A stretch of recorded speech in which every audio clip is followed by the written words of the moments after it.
Bonjour à tous, alors j'ai vraiment pas eu beaucoup de temps ces temps-ci, c'est un peu la folie au boulot et dans la maison parce que la maison s'avère être un véritable piège et il va peut-être falloir que je déménage à nouveau. Wouh, mais voilà, j'ai quand même réussi à dégager du temps pour cette petite vidéo-ci, tout simplement pour annoncer que le splatter était arrivé. Il est en fait arrivé il y a déjà quelques jours, mais j'avais pas eu le temps de tourner cette vidéo. Donc il est ici, moi je l'ai monté et il est complètement dingue. C'est vraiment ma figurine préférée jusqu'ici. J'ai l'impression que je vais dire ça à chaque fois qu'il y a une nouvelle figurine, tout simplement parce qu'il y a l'excitation de la nouvelle figurine qui sort. Mais là c'est vraiment une figurine particulière pour moi. C'est le premier design qui a été réalisé par Thomas au moment où on faisait un petit peu un test pour travailler à deux. Donc vraiment historiquement pour moi et sentimentalement elle est ultra importante. Et puis je sais pas, elle a vraiment quelque chose de particulier dans son design, elle est un petit peu plus spéciale, c'est le truc un peu mi-humain, mi-robot sur ses longues échasses. Donc voilà, moi je kiffe le design et Lux il s'est complètement dépassé pour celle-là. Déjà le Rona me semblait complètement fou au niveau du détail, mais ici le détail, il est toujours aussi dingue, mais je trouve qu'on a vraiment encore quelque chose de beaucoup plus propre, beaucoup plus lisse. Un design vraiment qui, malgré les nombreux petits détails qu'il y a, est assez épuré et avec des formes vraiment vraiment cool. Et je crois qu'à peindre, voilà, le t-shirt avec le mouvement dans le t-shirt et tout ça, je crois qu'à peindre, on va vraiment à nouveau s'éclater. Et on a vraiment fait exprès. Je lui ai fait remodifier la tête à un moment à Lux pour augmenter la taille de l'écran. Tout simplement parce que je pense qu'il va vraiment y avoir des trucs extrêmement cool à faire, des freehands ou des effets d'OSL à faire via cet écran, ce casque écran, cette tête écran. Donc je suis vraiment impatient de voir ce que vous allez pouvoir faire avec ça. Moi je sais pas ce que je vais pouvoir faire, j'ai envie de faire un truc un peu fun, mais je sais pas encore quoi. Donc on verra ça. Ceci étant dit, donc la figurine est maintenant en vente sur indiewargame.com. Vous avez déjà pu le voir si vous traînez sur Discord ou sur Facebook. On l'a déjà annoncé il y a quelques jours, tout simplement parce que je savais que j'aurais pas vraiment beaucoup de temps pour cette vidéo.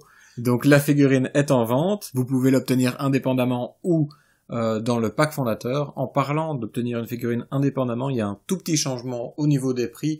Vraiment pas grand chose, c'est que l'écotaxe, donc la taxe qui est appliquée si jamais vous achetez un seul objet, a été augmentée de 60 cents à 85 cents.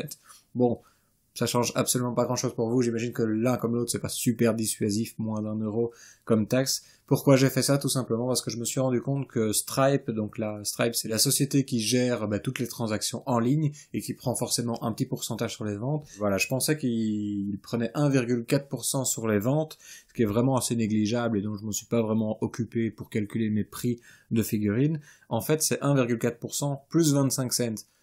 Et là sur des figurines qui ont des coûts vraiment très bas, ça a quand même une grosse implication. Si vous prenez une seule figurine, ça veut dire que il y a 25 cents qui partent en plus pour Stripe. Donc pour contrebalancer ça, j'ai simplement augmenté l'écotaxe. Voilà, ça c'est la petite annonce un peu pour être totalement transparent là-dessus. Donc après tous ces détails pécuniaires un petit peu chiants, on va arriver à ce qui est un petit peu plus motivant, c'est-à-dire les prochaines figurines à être sculptées. Lors de la dernière vidéo ou de la précédente, je ne sais plus, je crois que c'est la dernière, vous avez pu voir qu'il y avait un petit onglet progression en bas du site. Si vous cliquez dessus, vous voyez où on en est dans la progression du financement de la prochaine figurine. Donc le joueur d'Orkedo, on en est déjà, à l'heure où je parle, dépassé les 50%, donc ça va arriver assez vite, ce qui est cool. Et ensuite, on vous rappelait que j'avais dit dans ma vidéo bilan que j'allais essayer pour fin de l'année d'avoir financé non pas une mais 2 figurines. Bon, honnêtement, j'ai été un petit peu gourmand, je pense qu'on n'y arrivera absolument pas, c'était prévisible. Ceci étant dit, j'ai quand même envie de fêter le moment où on va avoir passé le financement de 2 figurines, donc le joueur d'Orkedo et l'analyste qui vont arriver ensuite. Quand on aura financé ces 2 figurines, pour fêter ça, tout simplement, je vais en profiter pour financer moi-même, donc réinjecter un tout petit peu de budget personnel dans le projet, pour financer moi-même le Shigoru. Donc le Shigoru qui va marquer un moment très important parce qu'on va avoir à ce moment-là effectué, sculpté tous les designs qui ont été réalisés par Thomas. Donc pourquoi je réinjecte un tout petit peu d'argent pour atteindre un sculpt de plus? Parce que tout simplement, vraiment comme ça, je vais pouvoir commander 2 figurines d'un coup à Lux pour la première fois, donc l'analyste et le Shigoru. Et c'est un petit coup de boost qui va être vraiment important parce que ben, ça va surtout permettre à Thomas de à nouveau refaire des designs, parce que là ça fait un moment, lui il en a fait beaucoup au début du projet avant que ben, je commence à travailler avec Lux, et là ça fait un petit temps ben, que le bougre il travaille plus tellement, Thomas. Là on fait des petits dessins pour les cartes et des choses comme ça, mais voilà, j'ai envie de pouvoir lui recommander des designs. Pour l'instant Thomas, donc je paye à la commission, et ben j'ai envie quand même de pouvoir lui réapporter un petit peu de travail pour que mettre un petit peu de beurre dans ses épinards. Et du coup, ça, on fait vraiment d'une pierre trois coups en faisant l'analyste et le Shigoro en même temps. On va donner un petit coup de boost au projet, faire une double commande pour Lux et redonner bientôt un peu de travail à Thomas. Voilà, c'est tout pour aujourd'hui. Je vais essayer de monter ça le plus rapidement possible parce qu'à nouveau, dès demain, je recommence à bosser. C'est mon seul jour de congé.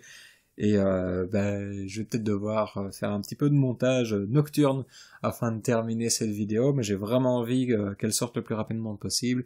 Et d'avance merci à tous pour ceux qui feront la commande. Et voilà, je trouve que déjà on commence à avoir une petite famille là devant nous. Vous voyez les 3 premières figurines de Warband, il y en a 4 parce que j'ai 2 copes. Je devrais me faire 2 splatters aussi parce que j'aime beaucoup ce personnage, j'aime beaucoup l'utiliser en formation. Et je pense qu'il va être très cool à convertir en fait, parce qu'il a une pose très ouverte avec 2 bras qu'on peut vraiment venir facilement remplacer. Et moi par exemple, je me vois bien lui foutre que des katanas partout. Ça peut être assez amusant. Ou alors remplacer sa grosse épée par un canon, un gros canon rotatif pour si jamais je veux lui équiper cet objet en particulier, ce que je fais de temps en temps. Donc voilà. C'est tout pour aujourd'hui. Merci à tous ceux qui ont déjà acheté le splatter lorsque je l'ai annoncé sur Discord et Facebook. Et merci à tous ceux qui y vont encore participer. L'aventure Warband continue. On se retrouve pour la suite. Ciao!